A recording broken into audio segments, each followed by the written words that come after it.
Good day, everyone, and welcome to Home at the Hollow.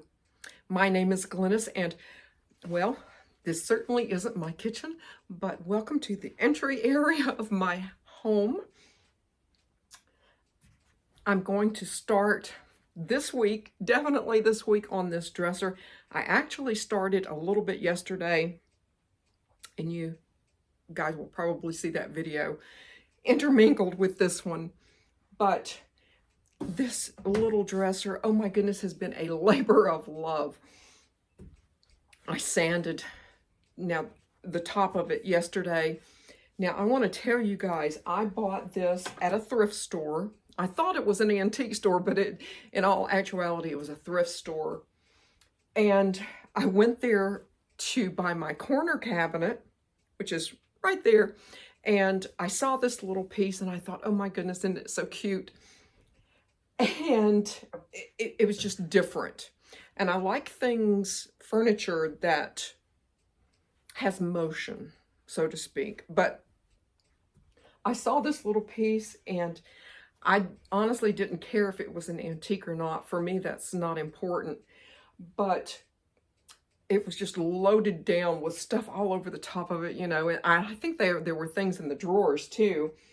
But I did not realize how incredibly poor shape it was in until I got it here and I looked at it and I said, oh, yikers, you know, this is going to be a little bit more than I anticipated. So this piece is, for me, is not about resale. So all of the labor that I've put into it has been to get it to where I feel comfortable using it and having it in my home. Now, if you find a piece like this, and I'll explain to you in just a moment, if you find a piece like this, run, run away. And especially if you think that, oh, I'm going to paint it and make it pretty and I'm going to sell it. This particular piece, now not on this top part, but on this part, someone had placed, now I know you guys have seen these. These are like shelf liners. They're rubber shelf liners. Or like these go up under like area rugs and things like this. I'm thinking, because I could see the pattern, guys. I could see the pattern that this left behind.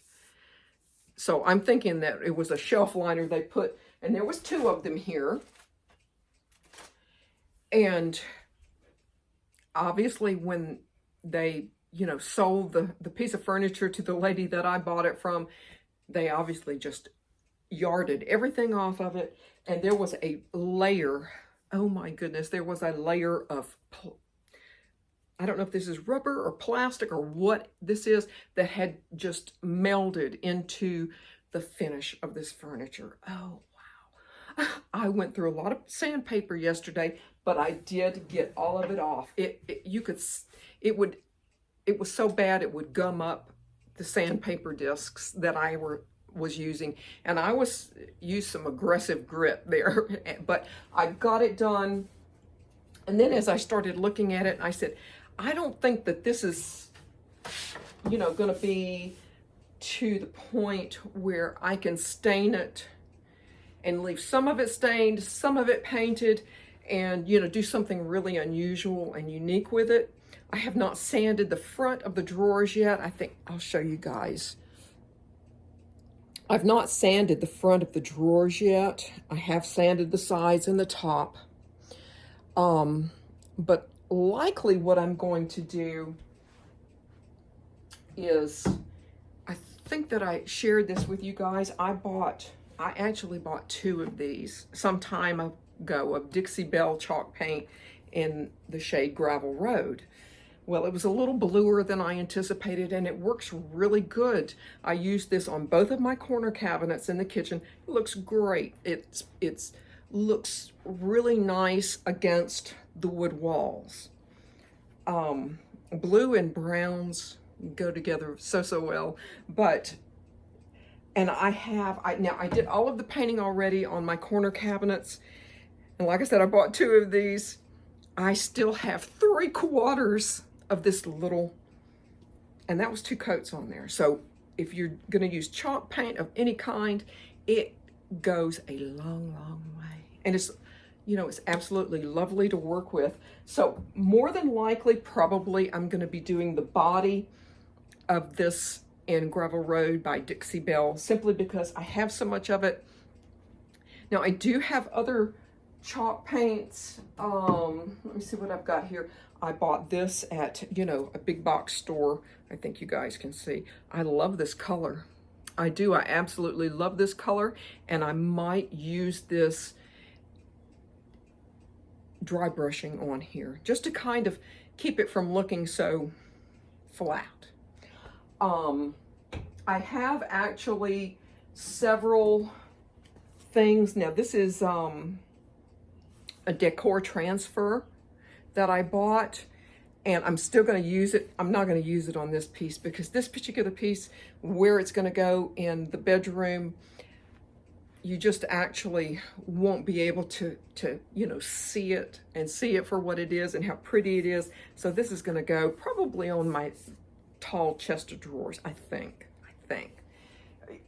Things are moving and flowing, and so that's why, you know, I try to kind of stay flexible in what's going on here. I also have a little bit of leftover, I believe they call it tissue paper. This is not by no stretch tissue paper, but I have a little bit of this left over from the coffee bar. I don't want to put this right here, so I just, yeah. And I still have some of my rice paper here. I don't think I'm going to do that either. I thought about, now even though I think I'm going to do this on the high chest of drawers, and I think I probably will, I had contemplated for 5 minutes. I have a big, this is not a transfer, this is a decoupage paper. I think you guys can see.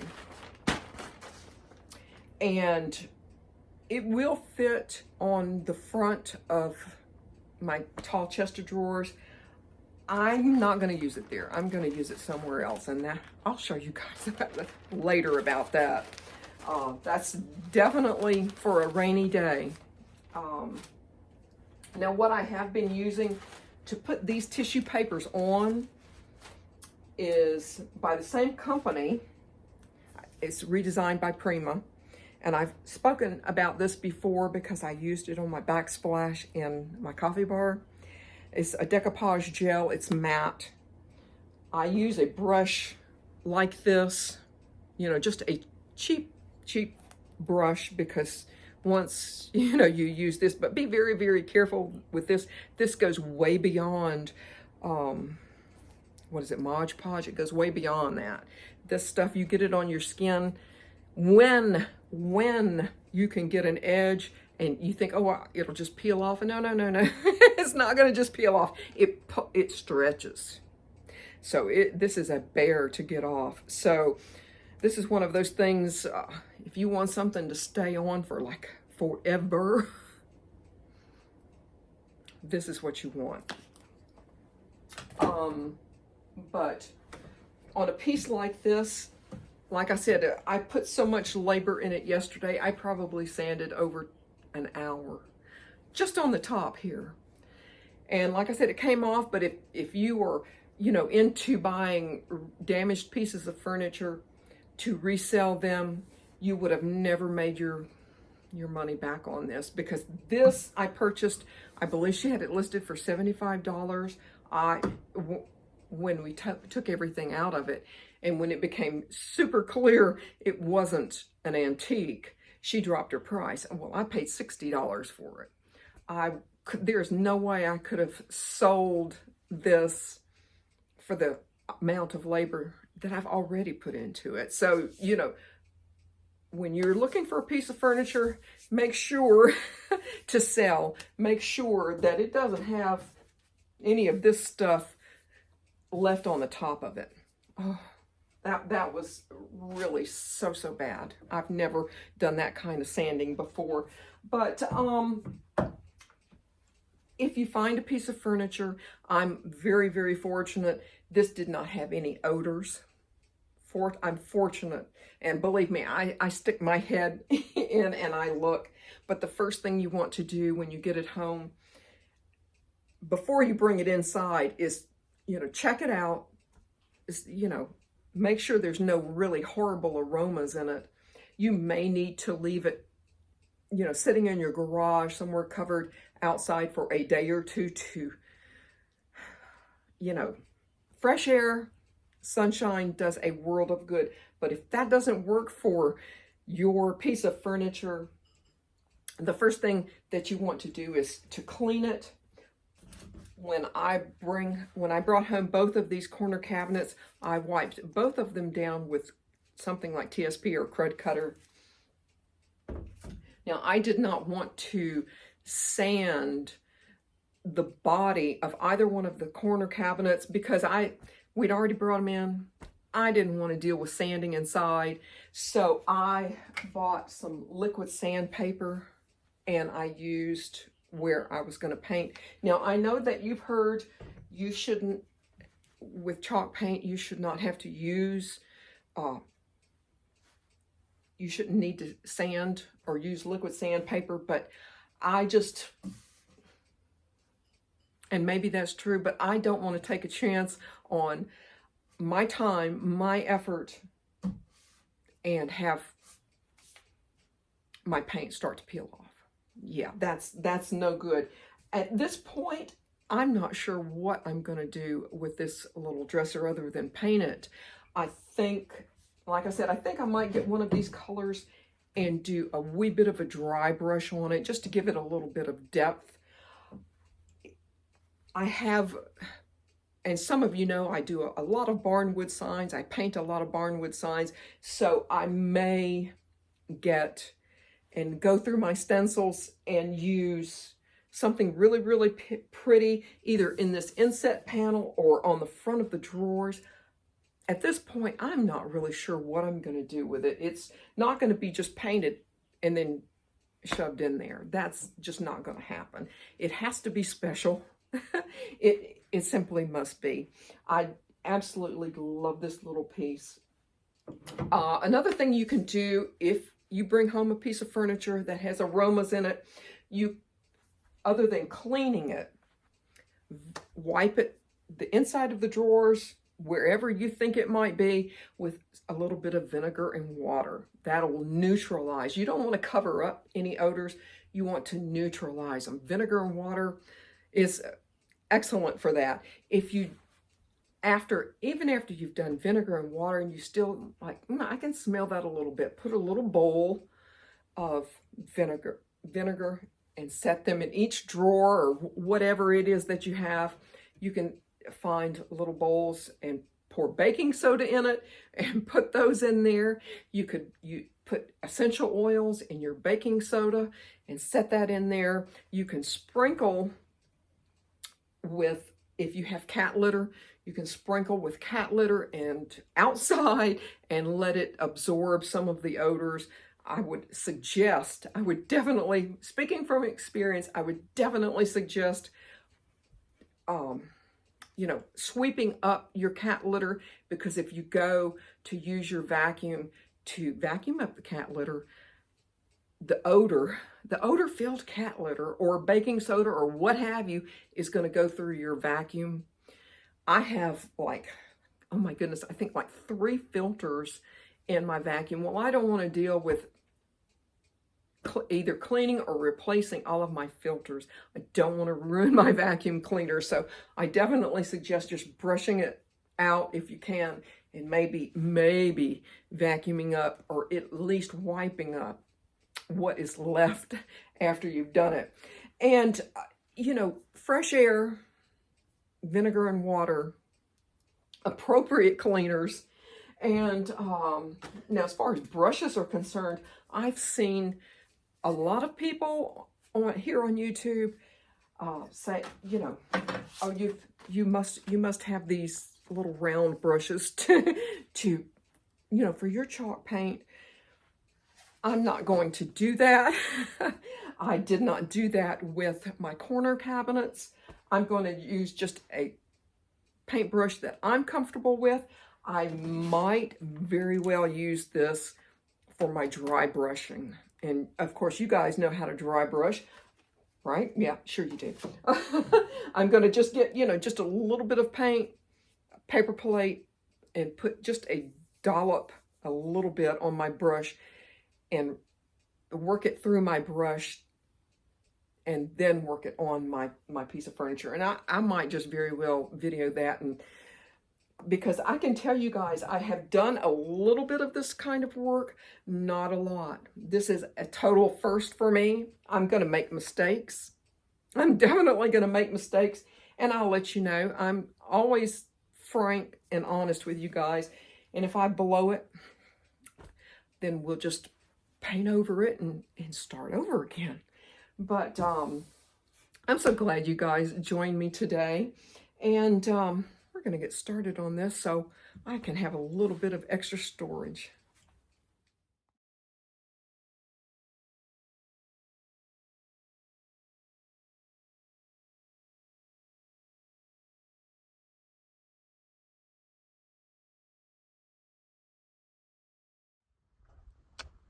This is the last look. I've got the dresser outside, or we've got the dresser outside, and oh, I'm going to start with an 80 grit sandpaper on this top. That's pretty aggressive, and that's okay because, I mean, you can feel, ew. But we're gonna get a good healthy start on it. And I am back. Oh, it has gone so well. Excuse how I look, but I've been painting for, actually not too long. This is coming out really well. This is my first coat. This is Gravel Road by Dixie Belle. Sometimes with a piece like this, you have to kind of, it's a process, you just kind of have to work through it, and eventually, hopefully, eventually it'll come to you. I think the design and how I want to treat this piece of furniture has come to me. But you guys are gonna have to watch the video and wait and see what I do. But this is the first coat, but I just wanted to share a tip with you. Chalk paint, if you are working with chalk paint, it dries so quickly. This is virtually was dry to the touch. And I just finished painting it. So very often you can get a second coat. If you need a second coat, what I'll do is the paintbrush that I'm using, a baggie, put it in a baggie, seal it up to the best of your ability, and put it in your refrigerator. I know that sounds kind of unusual. This will keep it soft, and within a few hours, you'll be right back painting again. So I am back. I put one full coat. I'm hoping that you guys can see this okay. I put one full coat on my cabinet, and I allowed it to dry, which probably took an hour or two. I like for it to get good and dry, good and hard, to where I don't feel like my hand is going to be dragging on it. And what I did was I looked it over really super carefully, and there were just a few spots that you could see the wood grain or the color, coming through. I took what little I had left in my jar and touched everything up. And I did not do a full second coat. It's really, for what I'm going to do, it's not necessary. But I started with 3/4 of a container, of this little small container. This is, let's see, let me get this. This is, oh, okay. And it cut off, it says something ounce. It's not telling me, it's 237 mils. And what I paid for it was $15, and I know that seems like high, but it covered this entire piece and 2 other bodies of corner cabinets. So it went a very long way, and I'm very happy about that. So I have another whole one that I'm not really sure what I'm going to do with. But anyway, there you go. It's dried like a dream. The next thing that I'm going to do is I'm going to distress this. Yes, I'm going to distress this. It's all going to make sense once I, kind of put it together. But as I was, when I started painting this piece, when I started sanding this piece, I had no idea, not the first idea, what am I going to do with it? I kind of had an idea, maybe. But as I started working with the piece, painting it and cleaning it, the design came to me. I was going to go ahead, I've got my coffee here, guys. I was going to go ahead and sand the drawers and do something with them, but after looking at them, they're not in the very best of shape, but they weren't anything like this. They were nowhere near what this was. So what I'm going to do, I can set this aside. I'm going to try to pick up a drawer and show you guys. It really doesn't look too bad. It definitely needs to be cleaned, but it's not too bad.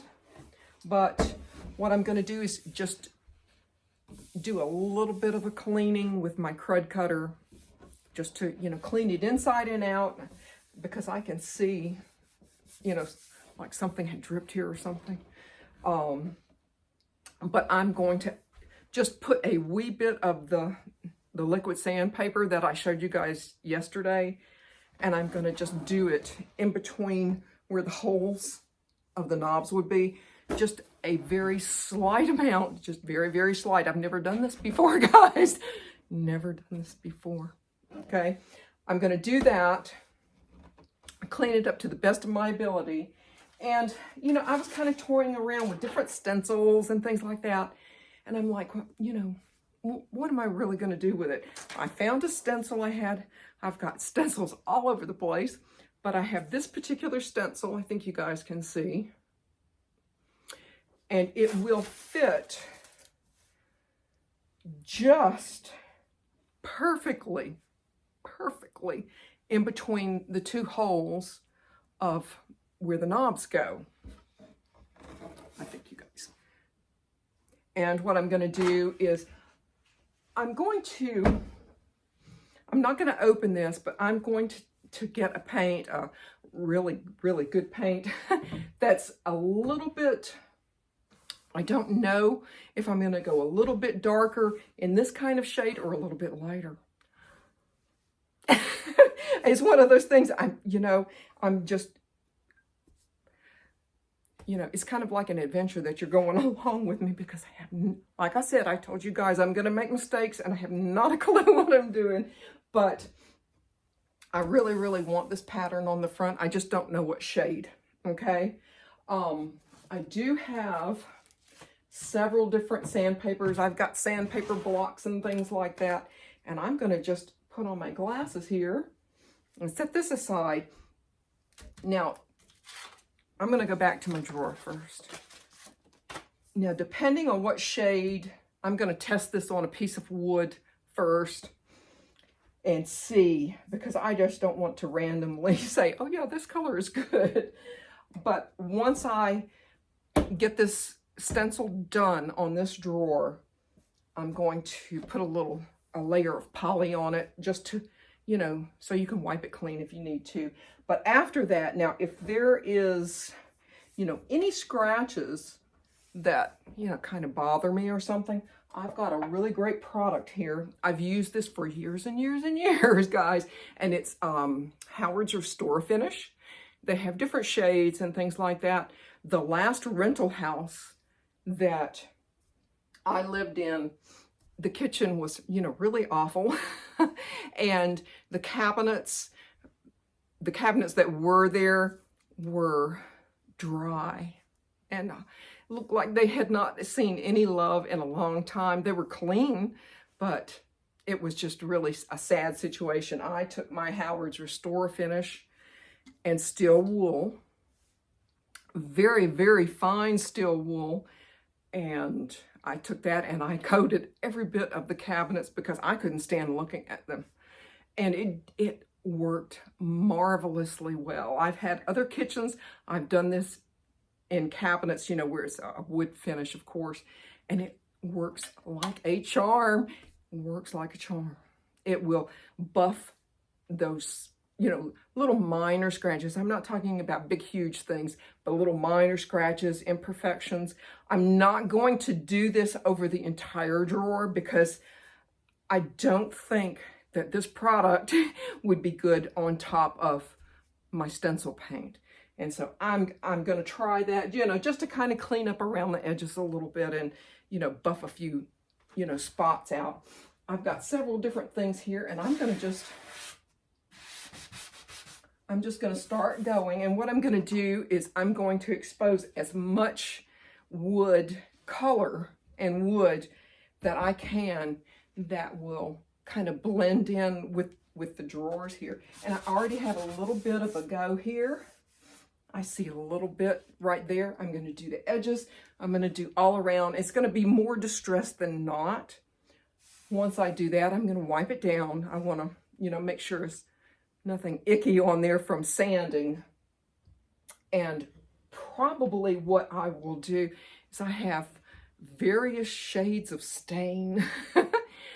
And I might do just, I mean, like get a Q-tip and just, you know, lightly touch it up with a little bit of stain if I need to. Certainly on the top. Oh my goodness, the top is just really in awful condition. So I'm not really sure what I'm going to do there. But at a bare minimum, once I finish distressing this, I have some clear wax. I'm going to buff it with clear wax, and then the spots that I have distressed that I'm showing the wood through, I have dark wax. I'm going to lightly blend it into my spots and blend it out. And there you go. So I'm going to go ahead and I'm going to get started. I will do a very brief kind of after this, but you know, just there's a little bit of wood you got there. And you know, the worst case, if I don't really like the distressing that I've done, I've got more paint. I'll just, I mean, you know, it's just one of those things you just have to kind of, you know, how distressed do I want it? Do I want it just a little bit? The way I have it figured, if it's going to be distressed, I'm going for it. But I'm going to get started on this and we'll be back in a moment. Well, I think that I have finished distressing. I hope my light is okay here, but anyway, you can see all along the corners because I figured that this particular piece, not the whole dresser, but this particular piece on the dresser would get to be taking a lot of hits in life. So I distressed that pretty good. I have not done anything to the top because knowing me, more than likely, I'm going to have some things on there anyway. I think I've lost my focus here. Sorry. But I've distressed all the corners. And anywhere, you know, you think over a period of time where people might have not abused it, but, you know, things happen. It gets kicked. Your vacuum cleaner bumps it, and just like where the knob is, like right here, it's going to get just, you know, someone is going to be grabbing it through the years. And so overall, I think that is about as far, maybe. I don't know, I might hit it right here. But what I did is like I said, I've distressed it and I have wiped this down. Now, the best grit that I found, and I apologize for not mentioning this before. Let me see here. For me, was a 180 grit. And this is what I used. I'm getting ready to put a clear wax on this so I can use a dark wax. If you don't want to use a dark wax and give your paint a little bit of depth, then don't bother with the clear wax. You probably would be just as well putting like some poly over this and calling it a day. But I want to add a little bit of, you know, depth to it, a little bit of dark wax, because there's some details through here that I kind of want to highlight a little bit. And there you go. So I am on to probably one of the most dreaded tasks when you work with a piece of furniture like this, and that is the waxing. A lot of rags and a lot of handwork.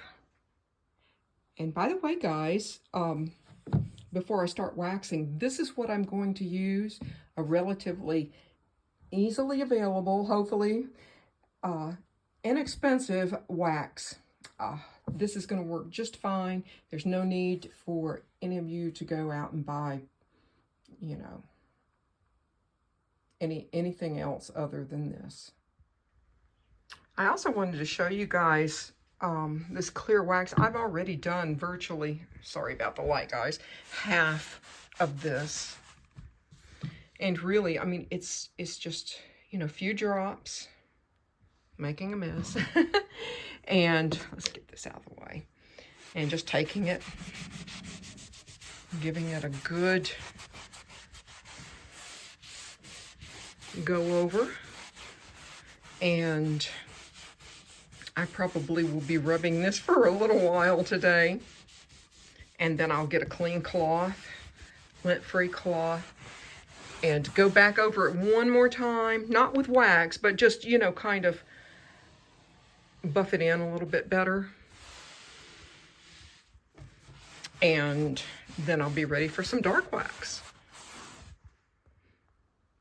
The reason I'm using clear wax ahead of time is to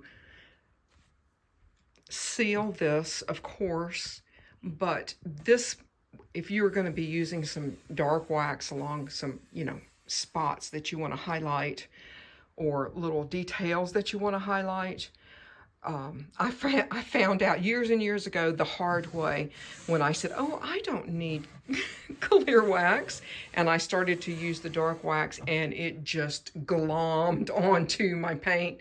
I could not blend it. I could not do anything with it.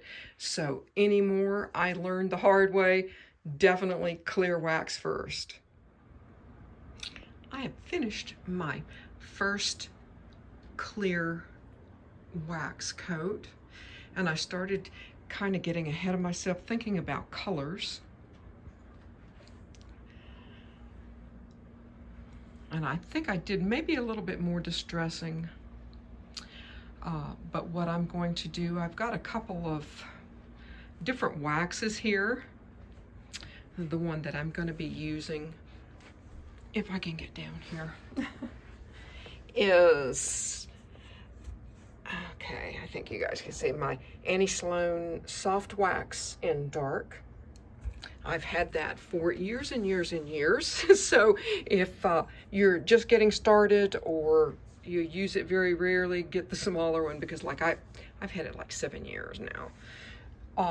I do have this very inexpensive white wax, and more than likely I'll use this or something similar to it when I get ready to do the dresser and my vanity in the bathroom. But I brought this sign out. You guys know I do Barnwood signs, but I paint them and all, you know, all of that stuff. But I brought this out for a little bit of inspiration because I was, you know, trying to think, okay, as far as the stencil and the colors that I'm going to use and how to blend them. And I'm really torn between doing light or black. And I brought this sign out because it has basically varying shades of this color already in this small dresser.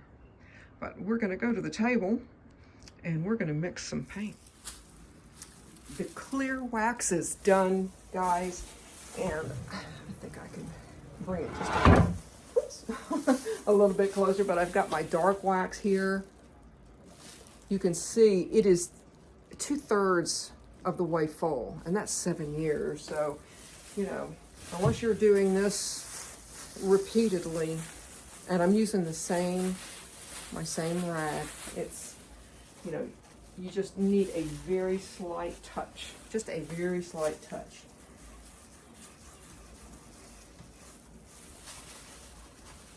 I think you guys can see.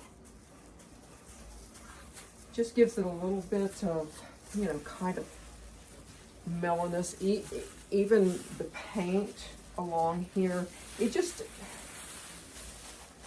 gives it some really super nice patina. I think you guys can see, sorry. And I absolutely will use the dark all across this top, because if there's any paint or finish peekabooing through here, then we're gonna hit it with a little bit of dark wax. But let's see, I don't know if you guys can see those, yeah, sorry about that, but I'm gonna just add it in little details here. Sign getting ready to fall. Let's see if we can move it just a wee bit. I don't think that really helps. Sorry, guys.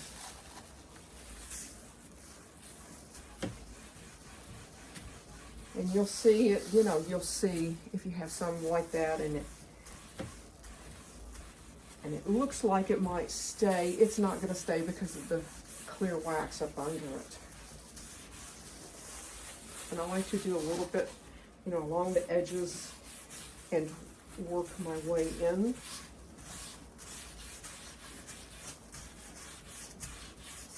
Kind of like shading, so to speak, except doing it with dark wax. But I can tell you, once you put this wax on here, I'll just come around here. I'll just come around. Once you do this like this, it just, oh my goodness, it adds so much to it.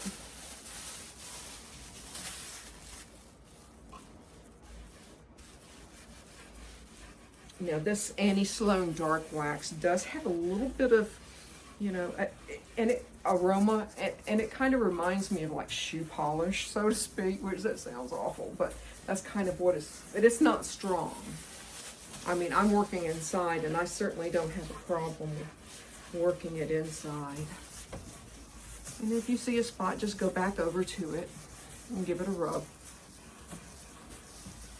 I'm going to do all along the edges here. And I think I have narrowed down the paint color for the front stencil here. But we got to go to the table and mix that. And I mean, if you want to do your, you know, your own thing, but I'm trying to make this stencil part as gradual as possible.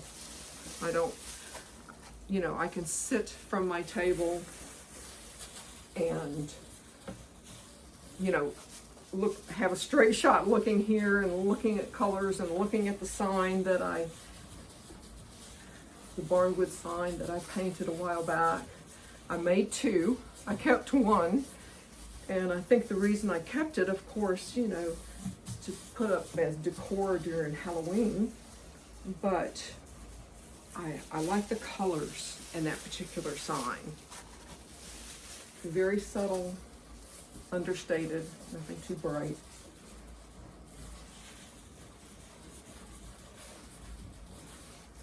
The colors that I have that I consider bright that run throughout the house are yellow.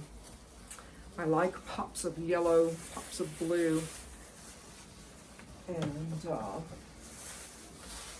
yellow is the first color that your eyes will focus on, and it helps, using yellow as an accent, whether through artwork or flowers or something like that. When you walk into a room, it helps your eye carry throughout the room, if you know what I mean. I can guarantee you, if you're trying to sell a house, yellow. There we go. This is going to be so nice, guys. It's going to come out so well. And if you have any imperfections, like I said, like on this top, if there's any imperfections, this is going to mellow everything out. This is like, I consider dark wax, as unusual as it sounds, I consider dark wax kind of like,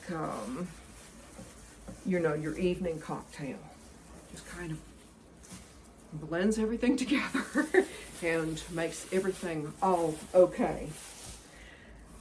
And I'm going to carry on with this. I know I don't want to bore you guys with that, but oh my goodness, just the gradients of how the dark wax is working on the top is spot on. So I have finished my clear coat, my dark wax. I only put a very little bit on there, and overall I'm pretty happy with the overall, and it's as smooth as it can be, guys. Just very smooth, very nice. And I've got my drawers right here. You can see some of my things over there. Excuse the mess, but my drawers here, I scrubbed them with Crud Cutter. And as it turns out, I thought I was going to have to use some like Howard's Restore Finish and things like that. And they're actually not in bad shape. So I'm going to, I've kind of got this positioned in between where I think, oops, right here is a knob and right there is a knob. I have not bought new knobs yet. I was kind of waiting, but yeah, this is going to be kind of positioned like that. I did do a bit of paint mixing, and I'll show you what I've got here, just on a scrap piece of wood. I went with kind of a grayish right there, just gray, a little bit of gray. Then I did a grayish, thinking, okay, I'll bring some brown in with it. And this is, you know, just a plain basic gray. And then this is probably closer to what the body of the dresser is. And that's a custom blend paint I did this morning. I actually blended all of these. But as I look at it, I don't want this print to stand out and just scream at me in my face.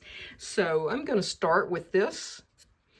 And if I feel like it's just too flat and too dull, I will blend a little bit of this in. I mean, I'm talking about just a very slight shading. But when I get ready to start stenciling, I bring you guys along.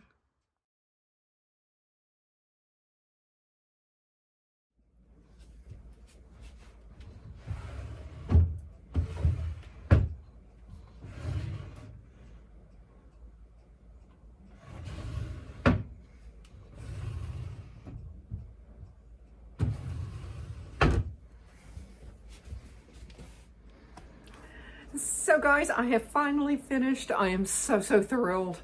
When I moved the dresser into the bathroom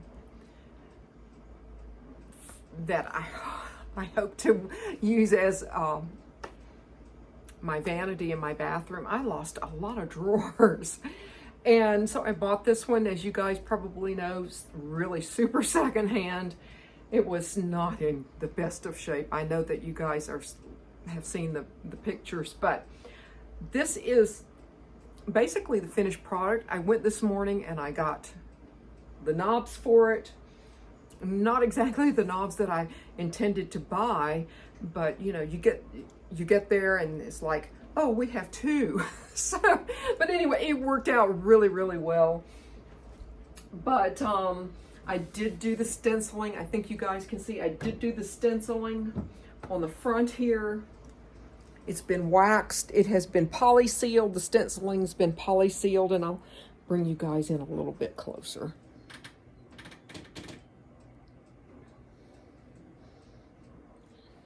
And here is the top.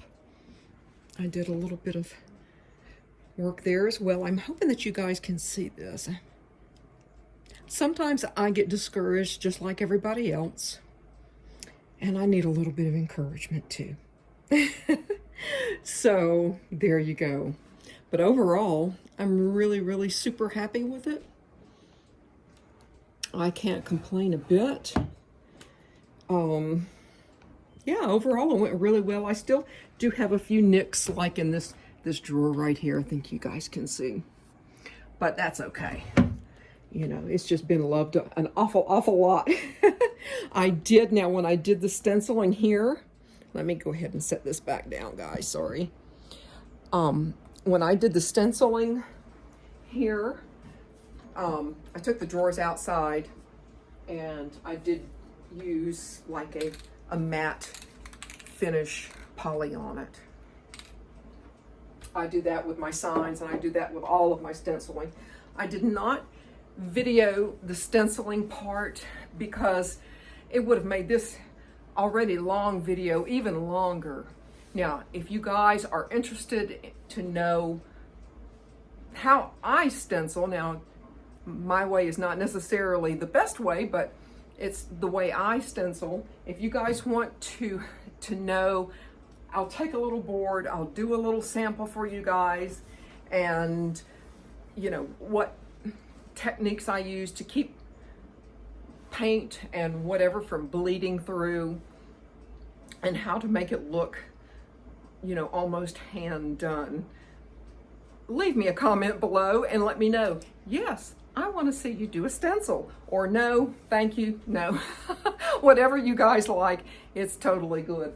But yeah, overall, I'm super happy with it. I'm glad I bought it.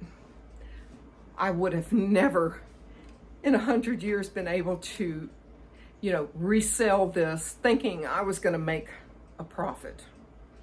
It just wasn't going to happen. And that's not why I bought it. But for those of you who are going to, you know, kind of get into doing that, two things to remember. Make sure you take everything off of the top. If there's someone in an antique store or a thrift store, take everything off. And open the drawers or whatever and give it a good smell. I know it sounds pretty gross, but sometimes there are odors that just will not come out. I got so lucky. There was no odors in it, but I mean, I still get mine super, super clean. But I hope that you guys are enjoying my channel. If you just happened upon me, I hope you subscribe, hit the like button and the notification bell for when I do upload. And there are probably, let's see, at least 2 or 3 other projects similar to this. One is a transfer that I'm going to do. I've never done a transfer before. I just thought, well, now's a great time to share it with you guys. You guys may want to do something similar or say, no, that's not for me. And then I'm going to do another, I believe, on video that uses the tissue paper that is not tissue paper, really, from Redesigned by Prima, on another piece. But there you go. I hope that you guys have a wonderful, wonderful day. I want to thank you guys again so much for joining me. And hadn't it been a lot of fun? I hope to see you guys here, right here again, home at the Hollow. Bye, guys.